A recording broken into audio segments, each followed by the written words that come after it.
د کہانی شروعات د ځنګلي ادارو د دوه افسرانو کېږي کوم چې په خپله کشتۍ کې ناست یو د جنوبي افریقې د ګڼ ځنګر په معاینه کې لګیا وي. په کشتۍ کې افسر ګیبي او د هغې مشر وینسټن ناست و. په دې وخت کې ګیبي د خپل ډرون په ذریعې سره د بره نه د ځنګل معلومات راټولو لګیا وه چې ناڅاپه په دغه ځنګل کې دې ته یو کس په نظر راشي. د ډرون په ذریعې سره دا چې کله هغه کس ته پام وکړي نو دا پای کس پسې د ډرون د بوتلو فیصله وکړي، خو چې څنګه دا ډرون دا کس خواله به ورسي نو ناڅاپه هغه کس پې په دونه زوره سره حمله وکړي چې هغه مات کړي. خو ولې چې د دوی کار ټول په ټوله د ډرون و، دې د وجې د هغه ډرون را واپس کول د حد نه سیبا ضروري و. دې د وجې وینسټن هغې له د یوې ګنټې ټیم ورکړي. په دې خبره باندې یو ګنټې پس خامخا دلته کې واپس ځان ورسوه. ګیبي د خپل ډرون د تلاش کولو دپاره په ځنګل کې دننه تګ شروع کړي او په دې وخت کې موږ ته په دغه ځنګل کې یو دوه انسانان په نظر راشي د کوم نومونه چې بیرنډ او سټیفن و. دغه دواړو به په دغه ځنګل کې لکه د ځنګلیانو غونته کې ژوند تېرو او حتی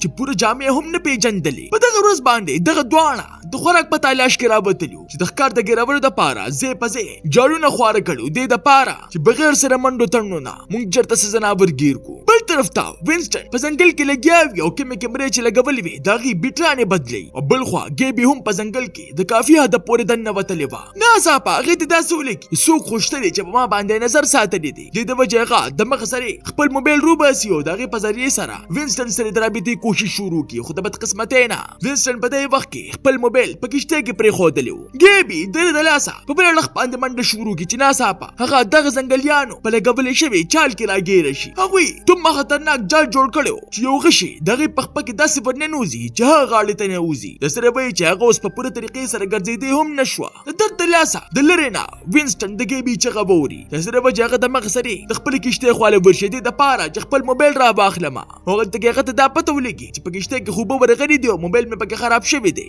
اوس وینسټن مجبوراً په ګیبي پسې په خپله به ګرځېدو شي او په چغو چغو کې مسلسل په ځنګل کې ورننوځي. په دې وخت کې هغه ته په ځنګل کې یو عجیبه غونته کې سره رڼا په نظر راشي او په دې کې ډېر زر په دوی باندې شپه راشي. خو ګیبي او وینسټن لا اوس هماسې ناست و مسلسل د یو بل په تلاش کولو کې لګیا و. کله چې د ګیبي نظر په هغه سرې رڼا باندې پروزي نو هغه همت وکړي او په هغې پسې روان شي چې اخر دغلته کې دیسه چې په تلو تلو کې دا د یوې کوډلې خواله ورسي. بل طرف ته وینسټن ته داسې ولګي چې څه خطرناک غونته کې ځناور په ما پسې مسلسل را روان دی چې د هغې نه د بچ کېدو په کوشش کې هغه په خټو کې ونښلي. په دې کې ګیبي د کوډلې خواله ورشي او ور وټکوي، خو دای طرفه هېڅ قسمه څه جواب را نه شي. سره وایي چې هغه په خپله باندې ور کولو کې او دننه ور داخله شي. هغه د خپلې بیټرۍ په ذریعې سره کله یو خوا ګوري او کله بل خوا چې په ګرځېدو کې اخر ستړی شي او راپروزي. هغه په خپلې زخمي خپې باندې پټۍ هم ولګوي دې دپاره چې نوره وینه رانه لاړه نه شي. په دې کې لا دومره وخت تېر نه وي چې بیرنډ او سټیفن هم دغلته کې راورسي. هغوی د ګیبي نه تپوس وکړي وي ته څوک یې؟ چې ګیبي هغوی ته ووایي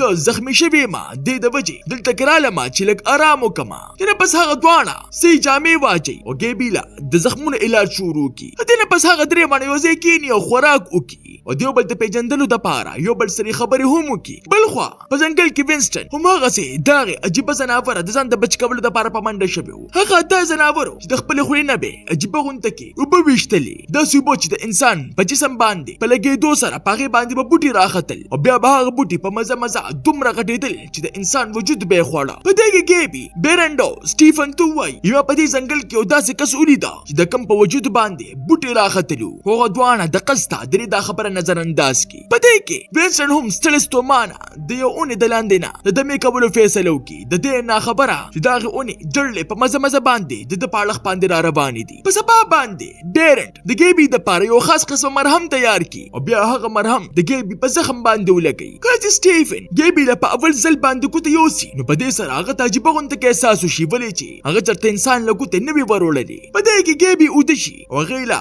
یو خوب راشي، داسې خوب چې په هغې کې د دې په وجود باندې واړه بوټي راختلي. هغه په دغه یره کې راپاڅي خو چې کله ځان د پام وکړي نو پته ورته ولګي چې دا صرف یو غلط خوب و. کله چې بیرنډ او سټیفن د ښکار په تلاش کې بارتوزي نو ګیبي یو ځل بیا وینسټن سره د رابطې کولو کوشش شروع کړي چې ناڅاپه دې ته د هغې اړخ نه د وینسټن د فریاد اوازونه راشي. خو ولې چې دا پخپله هم زخمي وه د هغه د مدد دپاره نه شوه تللی. هغه خپل ملګري له د اطلاع ورکولو دپاره په دغې کوډلې کې اور ولګوي او د اور په لګېدو سره بیرنډ او سټیفن زر دغلته کې راشي او د مغز دماغ سره هغه اور ملکی په دې خبره باندې وی پام کوه ګوري دروازه چرته اور اونې لګي د شپې په وخت کې ګیبي د بیرن د غره ژوندۍ په باره کې تاسو شروع کی چې په دې سره بیرن ورته وایي وی د لس کاله مخکې زه دې ځنګل ته په بوټو باندې تحقیق کولو د پاره راغلی وم چې په دې وخت کې ما سره ښځه هم وه داغې هم په دې ځای کې مرګ وشو چې د هغې غم زه داسې خفه کړم چې چېرې هم واپس خپل ښار ته لا نړم په دې وخت کې ګیبي حیرانه پاتې شي ولې چې د هغې زخم صرف په یو ورځ کې ټیک ټاک شوی و خو چې کله شپه شي ناڅاپه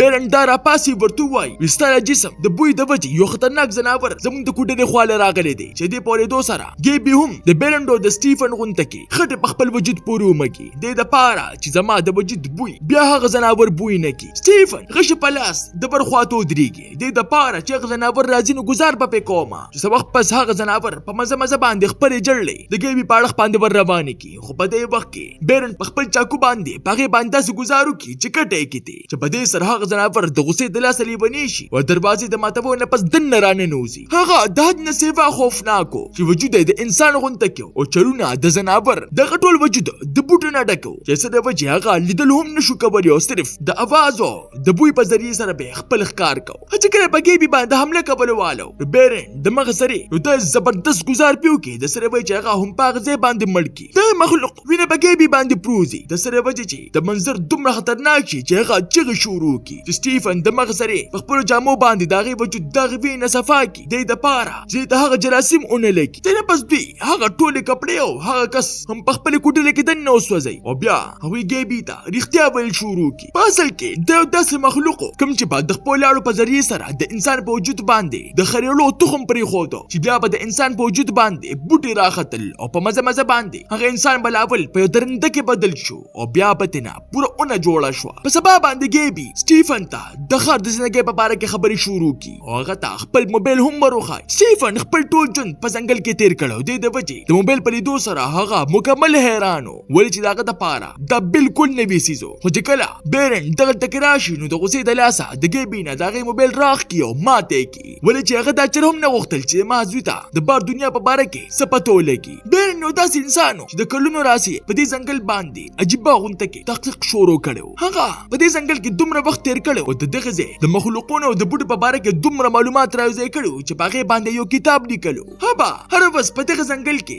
د یوې خاص قسمه اونې عبادت کو داسې اونې په کم باندې چې به خاص قسمه خریړي راختل د عبادت نه پس هبه هغه دوه خریړي د هغې نه راغستل چې یو به یې په خپله باندې خوړه او یو به یې خپل زوی سټیفن ته ورکو بیرن ته به داسې لګېدل چې دا اونه زما دپاره دلته کې خدای راخېجبلې ده چې دې د خریړو په خوړلو سره موږ به د هر قسمه بیمارونه محفوظ وو خو چې کله په دغه ورځ باندې دغه دواړه واپس خپلې کوټرې ته واپس راشي نو ویني چې د ګیبي په وجود باندې هم هغه بوټي راختل شروع شوي دي چې دې په لیدو سره بیرن د مخه سرې فیصله وکړي وی ګیبي تاله به دې ځای نه زر تر زره تلل پکاري خو سټیفن داسې چېرې هم نه غوښتل د ښه پلار ته دا پته وه چې دا بیماري په اسانۍ سره د ختمېدو واله نه ده د دې وجې هغه په خپله باندې دا په ځنګل کې د پرېښودو دپاره د ځان سره را روانه کړي په لاره کې په تلو تلو کې ناڅاپه ګیبي ته د وینسټن پیټري په نظر راشي چې په دې سره هغې ته احساس وشي چې وینسټن به خامخا دلته کې چېرته نږدې وي هغه د مغه سرې په وینسټن پسې په ګرځېدو شي په لږ غوندې ګرځېدو کې ناڅاپه ودرېږي ولې چې د هغې مخې ته وینسټن پروت و دغه وجود تقریبا په بوټو کې بدل شوی و چې کله دوی د هغې خواله ورشي نو پته ورته ولګي چې خو لا اوس هم ژوندی دی او په ډېر سخت تکلیف کې دی وینسټن دې ته په کمزورې اواز کې ووایي وي زه ژوندی اوسېدل نه غواړم چې ګیبي دې په لیدو سره په ژړا شي ورته ووایي زه به تا هسپتال ته بوځم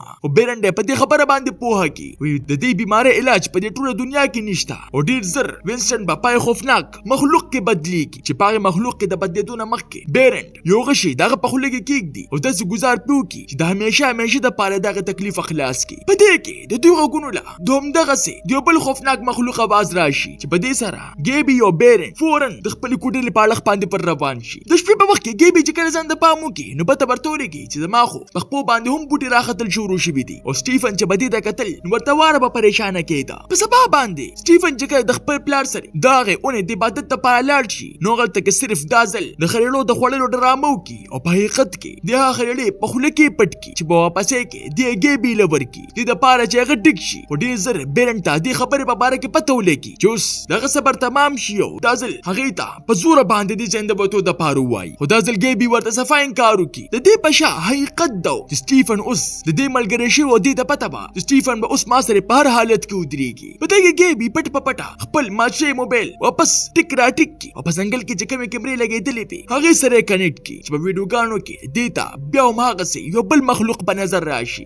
اوس دا ځل دا د بیرن نه په سختۍ سره یې تپوس شروع کی چې هغه ورته ووایي 14 کاله مخکې زما ښځه مړه شوې نه وه بلکې هغه هم د دغه بیمارۍ ښکار شوې وه چې په مزه مزه باندې هغه د انسان نه په اونه کې بدله شوه او زه همدغه اونې عبادت کوم. هغه دوه خریډو هم همدغه اونې نه روزي د سره به یې چې زه او سټیفن لا تر اوسه پورې دغه بیمارۍ نه بچو. بیرن ورته دا هم ووایي وی زما ښځه لا اوس هم ژوندۍ ده او هغه غواړي چې زه د هغې دپاره سټیفن قربان کړم چې هغه ترې نه پوره طاقتونه واخلي خو زه چېرې هم خپل زوی هغې ته قربانول نه غواړم. دې د وجې زه هره ورځ دغه اونې مخې ته جاړم. پرې سره ګیبي پوه شي چې دا کس خو بیخي ذهني بیمار دی. ترې نه پس ګیبي سټیفن ته ووایي مو ته به دواړه ښار ته ځو او د علاج کبو نه پس خپله نوې زندګي به شروع کوو. خو د بیرن چېرې هم د دې دا خبرې خوښې نه وي. دې د وجې شپې په وخت کې ګیبي پټ په پټه سټیفن راپاڅوي او هغه ته دې ځای نه د تلو دپاره ووایي. خو په لاره کې بیرن هغوی ودرې او سټیفن ته ووایي وی لکه ته اوس دومره لوی سړی شوې چې خپل پلار به په دې ځنګل کې یوازې پرېږدې چې دې پورېدو سره د سټیفن پلار باندې زړه خفه شي او واپس د خپل پلار سره را روان شي. په دې سره د ګیبي شک پیدا شي چې سټیفن د دې خپل لیوني پلار سره محفوظه نه دی. دې د وجې هغه پټ په پټه په هغوی پسې شاته را روانه شي. کله چې بیرن سټیفن نه ځان سره بار ته روباسي نو ګیبي د هغوی کوټې ته وردننه شي او دغه ځای نه غشي او لینده راواخلي او د هغې اونې په اړخ باندې روانه شي. ښه ګوري چې بیرن لګیا دی او سټیفن یې تړلی دی او د هغې اونې یعنې د خپلې ښځې د وړاندې قربانۍ لګیا دی. سټیفن د خپل ځان د خلاصولو کوشش کو لګیا و خو تر هغې پورې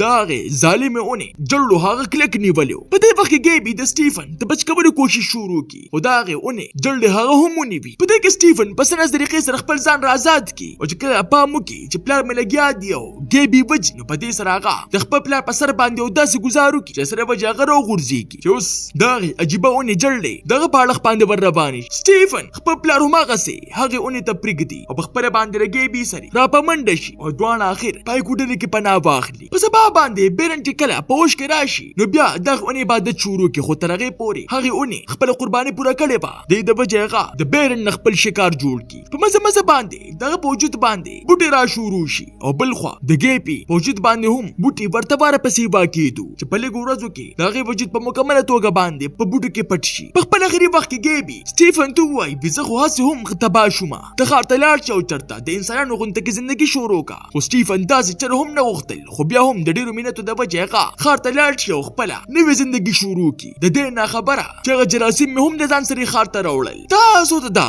نانۍ کهاني څنګه ولګېده ما ته خپله قیمتي رایې په کمنټ کې ضرور راکړئ. ملاویږو به په یو نوي ویډیو سره ما له راکړئ اجازت. بای بای.